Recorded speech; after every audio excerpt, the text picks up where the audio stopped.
안녕하세요. 정경호 변호사입니다. 새해가 밝았습니다. 올 한 해도 건강하시고 연말 연시에 세운 계획들이 모두 이루어진 한 해가 되기를 기원합니다.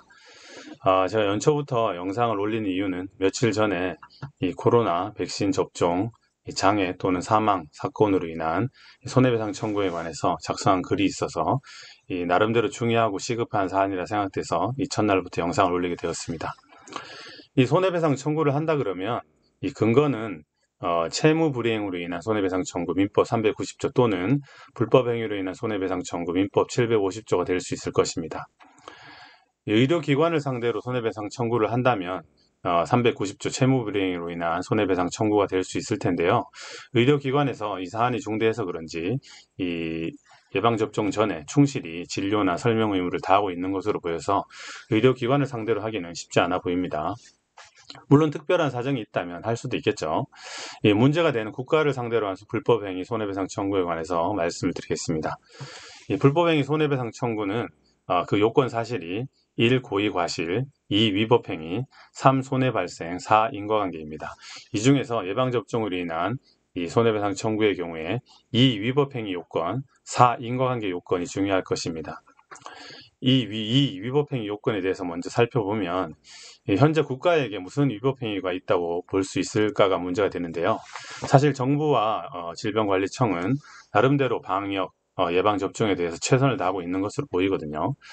그렇지만 그렇기 때문에 법률 단계에서 위법성을 찾기는 어려워 보이고요. 헌법적 수준에서 헌법 36조 3항에 국민의 보건권이라고 있습니다. 그 보건권이 침해될 소지가 있어요. 후유증 등에 대한 대책 수립 의무 위반 소지가 있는데 이 대책 수립 의무 위반이라기보다는 대책 수립이 좀 부족하죠. 그래서 국민의 보건권 침해 소지가 좀 있고요. 이 백신 패스 도입 등으로 예방접종이 사실상 강제되는 측면에서 그 자기 결정권 침해 소지가 좀 있습니다.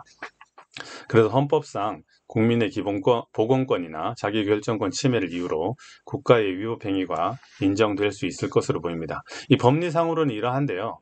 실제로 소송에서는 이것이 범국가적 일이기 때문에 이 재판부의 결단이 필요한 부분으로 보여집니다. 네, 요즘에 많은 문제가 되고 있는 사유권 인과관계에 대해서 말씀드리겠습니다.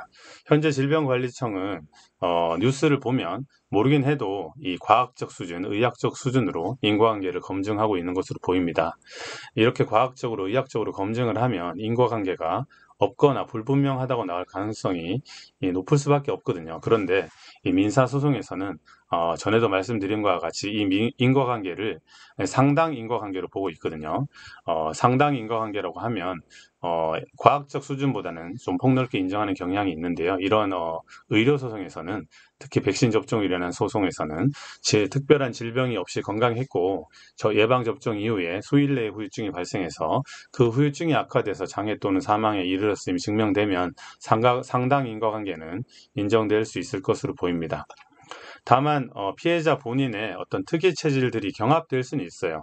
원인이 경합된다고 하더라도 이 소송에서는 이 말 그대로 원인이 경합된다 그러지 원인이 불명하다 그러지 않거든요.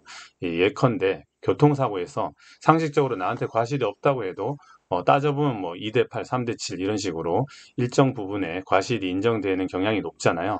그런 것처럼 환자 본인의, 피해자 본인의 특이 체질이 있다고 하더라도 이 민법상 손해배상 청구의 어떤 판례 입장에 따르면 그 원인이 경합되는 것이지 원인이 인정되지 않거나 불명하다 이렇게 보지는 않습니다. 그런데 말씀드린 바와 같이 이 위법 행위를 전제로 한 불법 행위로 인한 손해배상 청구에 관해서는 이 위법 행위가 먼저 인정이 되어야 되기 때문에 좀 전에 말씀드린 바와 같이 헌법상 어떤 기본권 침해에 대해서 재판부가 인정할 것인지 사실 불분명한 바가 있습니다. 그래서 이 다른 근거 법령에 따른 이 보상 청구에 관해서 말씀드리겠습니다. 감염병 예방법에 이 국가 보상 청구를 규정하고 있습니다. 이 보상이란 것은 위법성이 전제되지 않아도 되는 것이거든요. 이 감염병 예방법 71조 예방접종 등에 따른 피해의 국가 보상에 관해서 규정하고 있는데요. 이 항에서는 질병관리청장이 인정하는 경우로 한다고 규정하고 있어요. 이 질병관리청이 현재 인과관계를 과학적, 의학적 수준으로 검증하잖아요. 그래서 이 관련 법령에 따라서도 현재 질병관리청의 인과관계 인정 그 태도에 따르면 이 상당히 국가 보상이 인정되기 곤란한 측면이 있습니다.